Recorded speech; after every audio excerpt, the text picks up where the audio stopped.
It's 7:42 a.m. in the Eastern Caribbean. The sea lies still, almost lazily calm, as if nothing could disturb it until something does. Inside the USS Gerald R. Ford, a sharp alarm slices through the quiet of the control room. A single return appears on the radar, clean, defined, and completely out of pattern. Seconds later, 3 more contacts pop up with no gradual approach. No prior signature, no warning. They simply materialize, and worse, they appear in perfect formation. In the CIC, the atmosphere shifts instantly. Conversations stop. Chairs freeze mid-movement. Unknown contacts, 14 miles ahead. Their behavior doesn't match commercial traffic. Nothing about them suggests coincidence. The Ford is en route to a multinational exercise zone near Barbados, following a predictable course on an equally predictable schedule. But these no echoes. They don't move like merchant vessels. Their speed matches the carrier's exactly. Their heading mirrors his. Their spacing is far too precise. They're shadowing quietly but unmistakably. And the timing couldn't be worse. In the last 2 days, Venezuela increased patrols after anti-smuggling. Operations triggered political backlash in Caracas. Fiery speeches, accusations of foreign interference, a new Bolivarian craft saturating sensitive waters. None of it directly threatened the U.S. Navy, yet radar doesn't read intentions. It reads behavior, and the behavior now looks anything but accidental. The Ford's analysts had noticed a pattern building over the previous 48 hours, patrol boats farther east than usual, coastal aircraft flying irregular tracks, old shore-based radars flickering back to life, AIS gaps widening suspiciously along the Venezuelan coastline. It all suggested a tense defensive Navy, one that felt watched, pressured, or misunderstood, and tense navies make mistakes. The 3 contacts hold formation, flawless and unwavering. Their silence speaks loudly.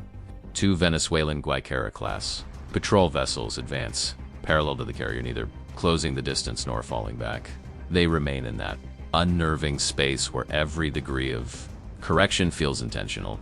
Behind them, a smaller Makuto-class craft matches speed with uncanny precision. Contact steady on course 182, speed identical to ours. A coincidence? Not like this.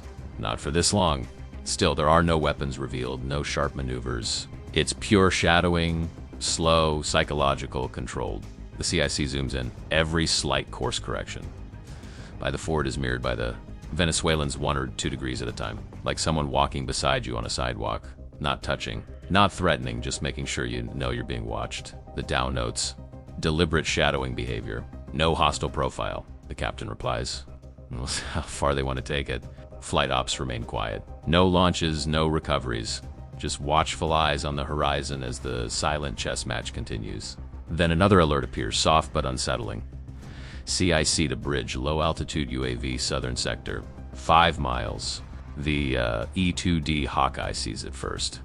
A drone, likely Venezuelan, low altitude, crossing the outer ring of the group. Not armed, not approaching the carrier, but at the worst possible time. Tension on the surface, plus a drone. Overhead is the perfect recipe for miscalculation.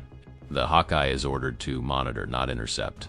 The XO murmurs, whatever this is. They're building the full picture. And then the pattern finally breaks, not through aggression, but through error. One of the Venezuelan vessels makes an abrupt turn, cutting across its own track line. Too sharp, too fast, too poorly timed to be deliberate, yet not quite aggressive either. Memory flashes. Old coastal radars recently reactivated. Bad data creates bad corrections. If it holds that course, it'll cross our bow, the navigator warns. That's serious. A safety violation. The Ford's escort, the USS McFall, reacts immediately, moves into position, not threateningly, but like a firm hand stopping someone from stepping into traffic. The Venezuelan ship continues its turn, likely following faulty data. The distance shrinks, 1.5 nautical miles. Too close, the Ford's captain mutters. Hope they realize what they're doing. This can't continue. So the carrier does what only a 100,000-ton giant can. It turns, slow, massive, inevitable. The ship's sheer displacement throws a rolling wall of water outward, and that wake hits the Venezuelan vessel with enough force to push it away and not damaging, but unmistakably intentional in its message.